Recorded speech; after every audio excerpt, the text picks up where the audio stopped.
No music. Just silence and the hum of betrayal buzzing in my head. When I got to his apartment, his car wasn't in the lot. It was 11:23 p.m. I waited. At 12:09, he pulled in. He got out of the car, looked at his phone, probably about to text me goodnight when I stepped out of the shadows. He froze. "What are you doing here?" I said. "You said you were too tired to talk. But it looks like you found your energy." He started stammering. Said it was just dinner with a friend. That I was overreacting. That I should have told him I was coming. I asked him, "Are you seeing her?" He didn't answer. Just looked away. That told me everything. I walked past him into the apartment. Grabbed the hoodie I gave him. Tossed it in my bag.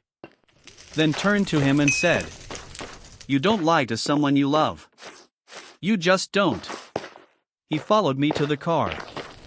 Said it was a mistake. That he didn't plan for it to happen. That distance is hard. I said, "Loyalty isn't based on distance. It's based on character." Then I got in my car. Drove home. 3 more hours. Through the night. And this time, the silence felt like peace. It hurt. A lot. But I'm glad I saw the truth when I did. Before it got deeper. Before I gave him more of me than he deserved. I never spoke to him again. He tried to reach out. Left voicemails. Wrote an email. Said he missed me. That he messed up. He was right about that. So if you're in a relationship and something feels off, don't ignore it. You're not paranoid. You're just paying attention. Because love shouldn't make you feel like a detective. And if it does, it's not love. He said he was too tired to talk.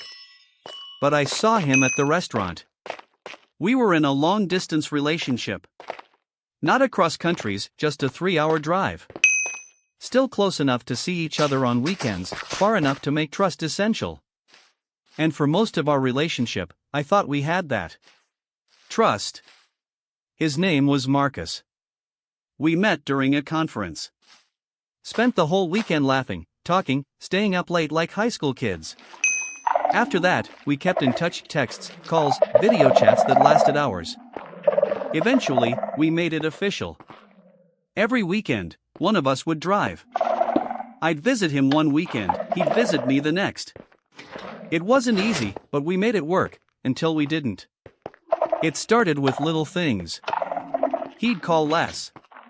His texts would come hours later. He said work was getting crazy, that he was exhausted. I understood. Or at least I tried to. Then came that night. It was a Friday. We hadn't spoken much all week. I asked if he wanted to call even just for 10 minutes. He replied, "Babe, I'm super tired. Can we talk tomorrow? I just want to crash tonight." Fair enough. I didn't love it, but I respected it. Then I opened Instagram. I wasn't even looking for anything. Just scrolling, mindlessly tapping through stories. Until I saw her story. A girl from his city. Someone I'd seen tagged in a few of his old photos. Nothing suspicious, until now. She had posted a boomerang, cocktails. A fancy dinner table. Laughter in the background. And then, in the mirror behind her? Marcus. Wearing the exact hoodie I gave him. Sitting across the table. Smiling. Talking. Very much awake. Very much not too tired. My heart started racing. I replayed the story 5 times to be sure. Zoomed in. It was him. No doubt. I didn't text him right away. I wanted answers, but I wanted the truth. Not a story he could prepare. So I did something I never thought I'd do. I got in the car and drove. 3 hours. Through the night.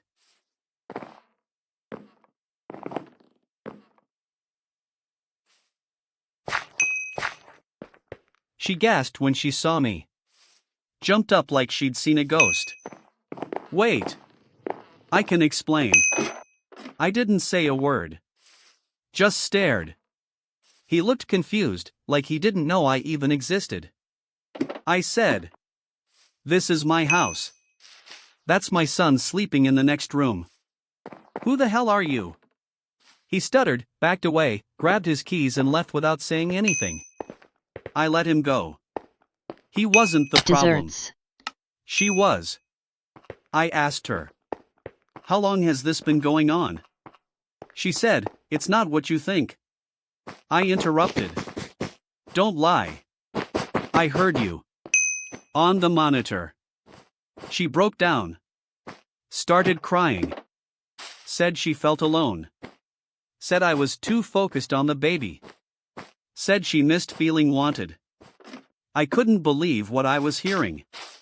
I said, "So while I was raising our child, you were out playing house with someone else?" She didn't answer. I packed a bag that night and left with my son. Went to my brother's place.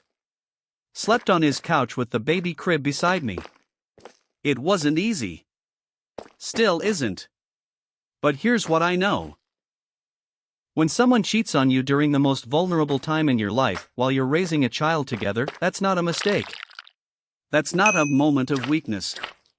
That's betrayal at its purest. She tried to reach out. Apologized. Said she wanted to work through it for the baby. But the baby isn't a reset button. He's a human being. And I refuse to raise him in a house built on lies. I've filed for custody. And no, it's not because I want revenge.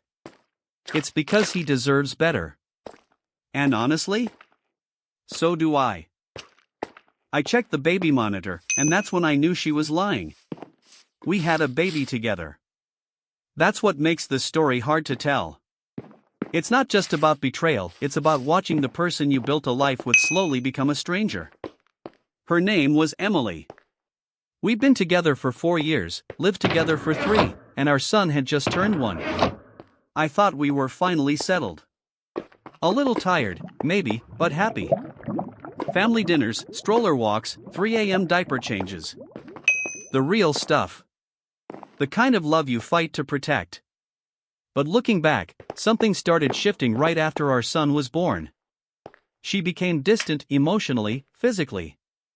She said it was postpartum stress, that she was tired, overwhelmed. I believed her. I mean, we were both exhausted. I didn't want to push her. But things got strange. She suddenly got really into late-night walks. Said she needed fresh air to clear her head. She would step out around 10 p.m. and come back at midnight. Sometimes later. I'd be home with the baby feeding him, rocking him to sleep while she was out, headphones in, phone on silent. And I wanted to trust her. I really did.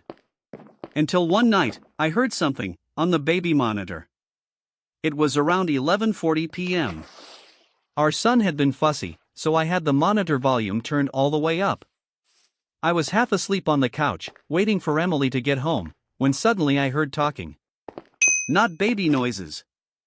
Voices. 2 of them. A man and a woman. And one of them was definitely hers. I sat up, completely alert. Listened again. The voices were muffled, but I caught it, laughter. Hers. A man's voice. Then footsteps.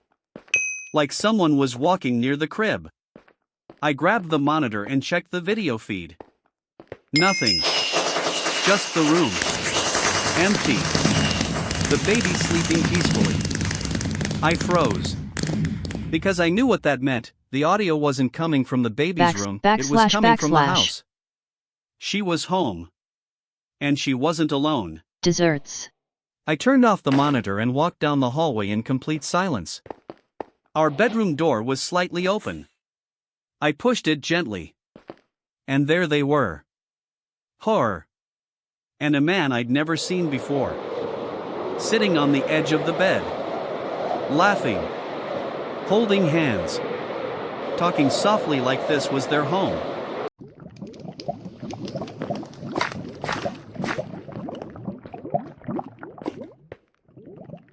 Yeah.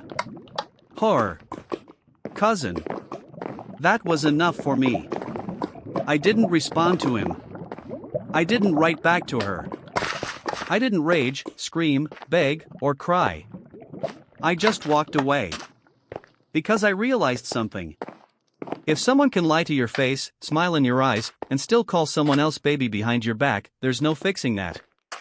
No talking it through. No starting over. Only distance. She tried reaching out again. From new numbers. On socials. Said she'd messed up the best thing she ever had.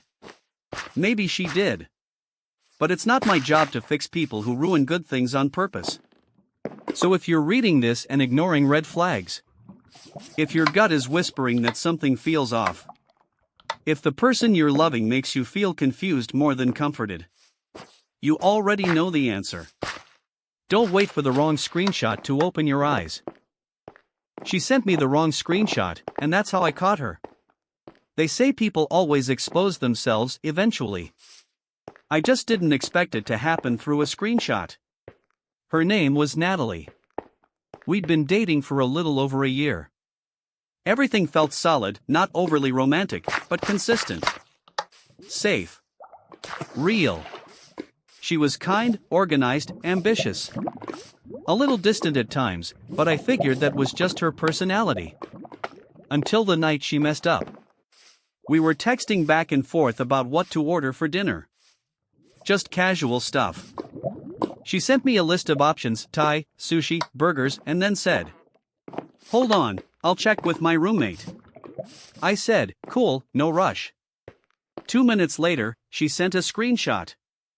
At first, I didn't think much of it. But then I opened it. And realized. It wasn't meant for me. The screenshot was of her text thread with someone named Baby Redheart, and it wasn't me. The message just above it read, "He thinks I'm ordering dinner for both of us," rolling on the floor laughing. My chest went cold. I stared at the image in disbelief. My name was right there in the middle of the screen, and she was texting someone else about me. Mocking me. With another guy. She realized it instantly. A follow-up message popped up. "OMG, I didn't mean to send that. Please don't overreact. It's not what it looks like." That sentence alone told me it was exactly what it looked like. I didn't reply. I didn't call. Instead, I quietly started preparing. The next day, I drove to her apartment while she was at work. I still had a key. Packed up the few things I had left there: charger, hoodie, a few books. Left the key on the kitchen counter with a note that simply said, "You sent it to the right person after all." I blocked her after that. She emailed me a long message. Said it was just flirting. Said she didn't mean to hurt me. That she got caught up in attention. That she never even met the guy, that it was just texts. So I did what any emotionally fried person would do. I reached out to Baby Redheart myself. It wasn't hard to find him. She had accidentally left his username visible in the screenshot. Classic mistake. I messaged him from a burner account. Asked if he knew she had a boyfriend. He replied. "She said you were her cousin skull.